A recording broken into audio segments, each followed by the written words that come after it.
Hello लोगोफोर बे समाव मोनसे गोदान भिडिअ लाबोदों आरो बे जाहैबाय नट्स नोंथांमोना नुनो मोननाय जादों आरो बे खेबाव लाबोनाय जादों नोंथांमोननि थाखाय क्लास 10 नि जारिमिननि ससियेल साइन्सनि जारिमिन बाहागोनि फरा 3 नि बेखौ टेक्सचुएल कुइसन एबा फरानि सोंनाय फिननाय गासैखौबो मोनजोबगोन बेजों लोगोसे एडिशनेल एबा दाजाबदेरनाय सोंलुनि फिननायबो मोनगोन आरो बेनि PDF फाइल नोंथांमोना डिस्क्रिप्शनाव लिंक मोनगोन फार्स्टआवनो बेजों थांनानै डाउनलड खालामना लानो हानाय जागोन बे बाराव बेखौ 4 MB बानायनाय जादों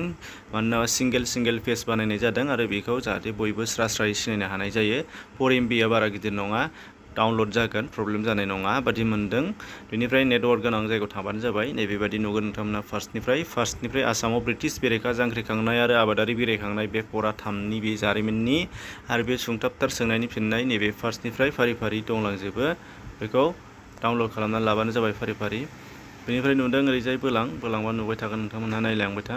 ओरैहाय chapter page 2 page 3 page 4 page 5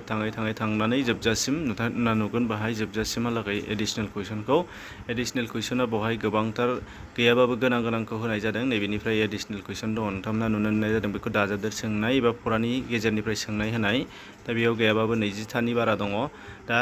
गोबां फिसा सोंनाया बे फरानिया बिजाबनि सोंनायावनो थाफानानै दंखाजोबो दा बेखायनो बिनिफ्राय बारा गोबांथार एडिशनेल कुइसन दिहुननो हानाय जायाखै दा जिखिजाया बे आरो बेखिनियानो थोजासे होननानै सानदों दानिफ्राय चैप्टार 1 2 बेखौ नोंथांमोना डिस्क्रिप्शनाव लिंक मोनगोन प्लेलिस्टनि बेयाव क्लास 10 नि प्लेलिस्टआव हाबनानै नायबानो जाबाय क्लास 9 नियाबो मोनगोन आरो भुमखौरां पार्टनिबो मोनगोन जाखिनि होनाय दङ बेखौ मोनबाय आरो सिगां बोसोराव होनाय दङ बोसोरथाम बोसोरब्रै सिगाङाव होनाय दङ दा बेनिफ्राय एसे आपडेट खालामनानै नैबे गोदान नट्स बेखौ नोंथांमोना मोनगोन आरो बेनिफ्राय गुबुन क्लासनियाबो प्लेलिस्टआव नोंथांमोना हाबबानो नुगोन दा शेयार खालामनानै हो जाहाथे गुबुनफोराबो मोनो स्टुडेन्ट नङाबा शेयार खालामनानै हो एटलिस्ट दा बिसिनिमोन लोगोफोर एसेनोसै गोजोन्थों।